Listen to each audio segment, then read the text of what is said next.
Hi everyone, thanks for clicking on the video. Today we're going to go over the 10 elements of a good business plan. Before I do that, I want to invite you to go to the AccountingExL YouTube channel, which you're already on. You just have to subscribe to the channel. And then also check out the AccountingExL store. There's a lot of Excel templates for accounting and finance that you can use on here. Check that out, see if you can use anything. And let's go ahead and get started with this. So the 10 elements of a good business plan. So why do you need a business plan? So a business plan is going to help you think through your business in detail. A lot of times people come up with ideas, they think that are good, they start working at it, but they don't ever really put the effort in to come up with a good business plan. So this really helps you think through your business plan in detail, or helps you think through your business in detail. And it enlightens you to the reality of your idea, which is kind of what I was saying. You look at your business and you have a good idea, but you just need to put it down on paper, make sure it makes sense before you proceed. A lot of times you can avoid a lot of trouble by thinking things through. And it gives you insight into the future of your business. So you're going to look at your business and you're going to have goals for your business, and you're going to have goals for how much money you want to make in your business. So putting it down, looking at it, figuring out how you're going to meet those goals is really a good idea before you get started. And then it lets others see the vision of your company. So a lot of times whenever you need help with your business, you can show people your business plan. It gives you legitimacy because you've thought things through. And then it lets people know that you're willing to put the work in to make it happen. So a lot of people have good ideas, but they don't ever really take the next step of, okay, you have a good idea, how are we going to make this happen?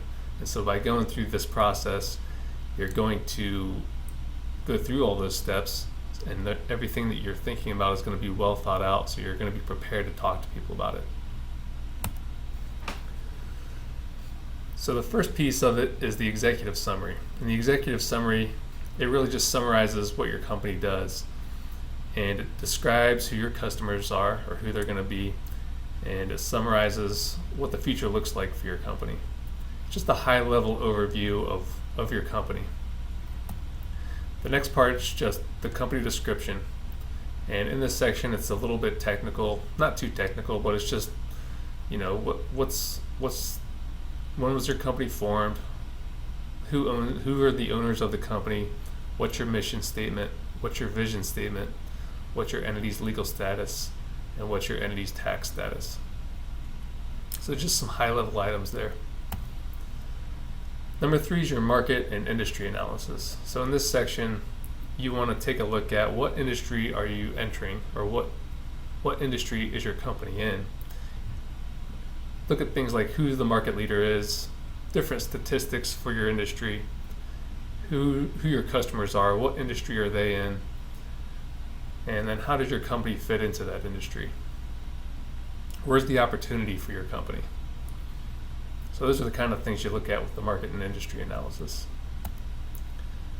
Number 4 is the competitive analysis. So in this section you're going to look at who your competitors are. So a lot of times you're looking at individual companies that you're competing with, or you're looking at groups of competitors. And you want to take a look at what kind of things do they do well, and what kind of things do they not do so well. Kind of just look at analysis like that. What do they do well? What do they not do well? And then how do you stack up against your competition? What does your company do that's going to give you the competitive advantage? Number 5 is the section for products and services. So in this section, you're just going to go through a detailed description of your products or your services, and just kind of say, what they are, if they're a product, what's it made out of, things like that. Kind of a detailed description. And then how do you price those products and services? Do you price them like your competitors, or is that something that you do better than your competitors? And then you kind of want to give some examples of, products that you've priced or services that you've priced, to give whoever's looking at this an idea of how you price things. And then you're going to kind of walk through the product or service life cycle. So looking at how your product or services begins to how it ends up in the hands of the customer. Number 6 is the marketing and sales plan. So in this section, you're going to look at your marketing strategy about how you're going to get more customers. Are you going to go to trade shows? Are you going to go to events? Are you going to market on LinkedIn? Things like that. And then how are you going to communicate with those customers once you have them? Do you have an open line, a direct line to high-level executives? Do you communicate through email? What's your strategy there to make sure that your customers stay happy with the communication? And then what's your strategy as the company grows? As it gets bigger, what are you going to be doing from a marketing and sales strategy to keep growing your company? Number 7 is the operations plan. So in this section, you're going to take a detailed look at how your company operates. And it's a little bit more detailed. You're going to look at who the key employees are, who the managers are, what are their duties, things like that. And you're going to kind of look at it from a process standpoint. What's the process of your company? How does it operate? And then in that section, you want to look at, is there any key suppliers or key vendors?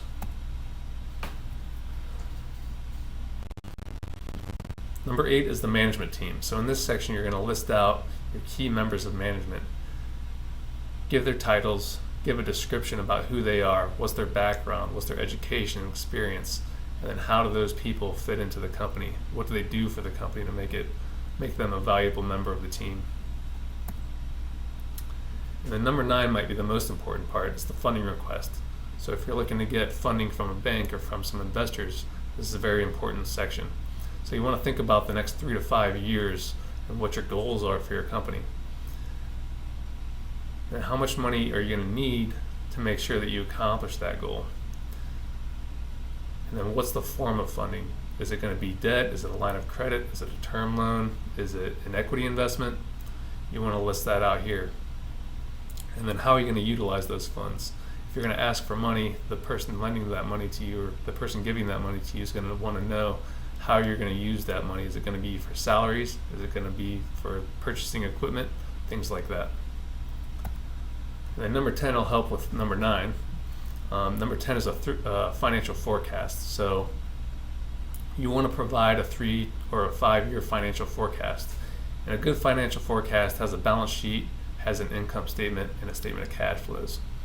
And on AccountingExL, we have a couple templates that you can use that really streamlines the forecasting process by entering in a couple, your key revenues and your key expenses. It kind of builds all 3 statements for you. So there's a 3-year service forecast available on AccountingExL, and then there's a 3-year product forecast available on AccountingExL. So I'll leave the links to those in the description also. And then also on AccountingExL, I've put together a startup business plan bundle. So with the bundle, you get a business plan Word template, you get a business plan PowerPoint template, a 3-year Excel financial forecast template for a services-based company, and if you need a product-based company, I also have the 3-year Excel forecast for the product-based company. And then there's questions to consider. So I put together 70 questions to help you think through the business plan, and really you just go through the questions, answer the questions, and that gives you a lot of content to be able to put into your business plan. It also comes with 3 well thought out business plan examples, which include a financial model, a Word document, and a PowerPoint presentation for each one of the 3 examples. And like I said before, a good financial forecast and has a balance sheet, an income statement, and a statement of cash flows. So here's the link to the business plan bundle, and here is the link to the tutorial video for the business plan bundle. And I'll also put those links in the description. So make sure you subscribe, go to the store, download the presentation. All the links that you need are in the description, and we'll see y'all next time.